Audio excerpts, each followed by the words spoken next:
नेहा की पहली रात थी उस नए फ्लैट में, एक पुरानी सुनसान बिल्डिंग में। तभी उसका फोन वाइब्रेट हुआ। मत सो, वो तेरे पीछे खड़ी है। उसे लगा कोई मजाक कर रहा है और उसने सोने की कोशिश की, लेकिन फिर एक और मैसेज आया।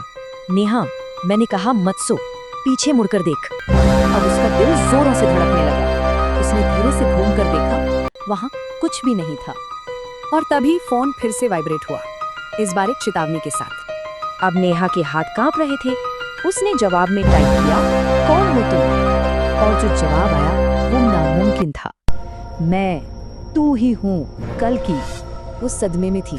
उसे लगा ये सब बकवास है और कोई मजाक कर रहा है। पर अगला जवाब वो दिल दहलाने वाला था। कल रात तू मर गई थी। ठीक उसी पल उसे अपनी गर्दन पर एक ठंडी धीमी सांस महसूस हुई। स्क्रीन पर एक नया मैसेज आया, अगर बचना है तो हिलना मत। आंखों में आंसू लिए उसने एक और सवाल पूछने की हिम्मत की, वो क्या है?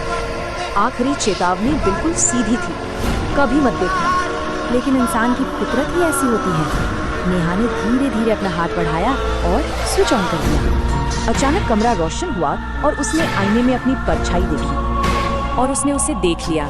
ठीक उसके पीछे एक लंबी सफेद बिना चेहरे वाली परछाई। उस परछाई का सिर धीरे से झुका और नेहा के कंधे पर आकर टिक गया। फिर उसने नेहा के कान में फुसफुसाया, अब तू भी मुझे देख चुकी है।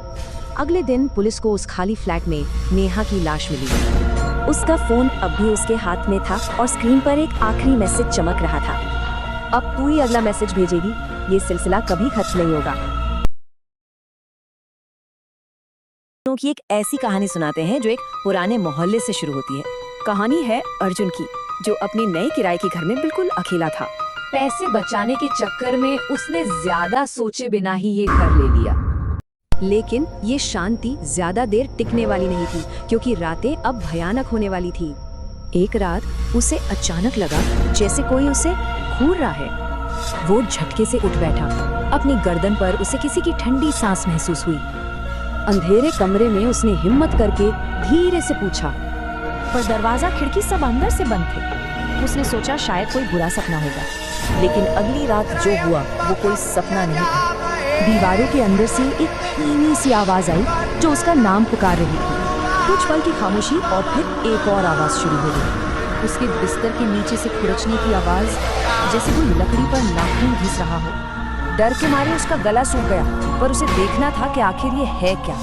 हिम्मत करके वो नीचे झुका ताकि देख सके कि बिस्तर के नीचे क्या है। पहले तो उसे घने अंधेरे के सिवा कुछ नहीं दिखा, पर जैसे ही उसकी आंखों को अंधेरे की आदत हुई, कुछ दिखा। उस अंधेरे में दो चमकती हुई सफेद आंखें जो सीधा उसे ही देख रही थीं।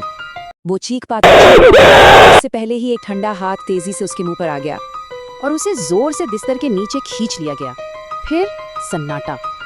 अगली सुबह जब पड़ोसियों ने दरवाजा खुला देखा तो उन्हें कुछ गड़बड़ लगी। पुलिस आई, छानबीन हुई, पर अर्जुन का कोई सुराग नहीं मिला। वो जैसे हवा में गायब हो गया था। बस एक ही चीज थी जो अजीब थी, एक डरावना पैगाम। बिस्तर के ठीक नीचे लकड़ी पर खरोच कर लिखा था, अब तुम्हारी बारी है। ये सवाल आज भी बना हुआ है कि आखिर उस घर का क्या हुआ।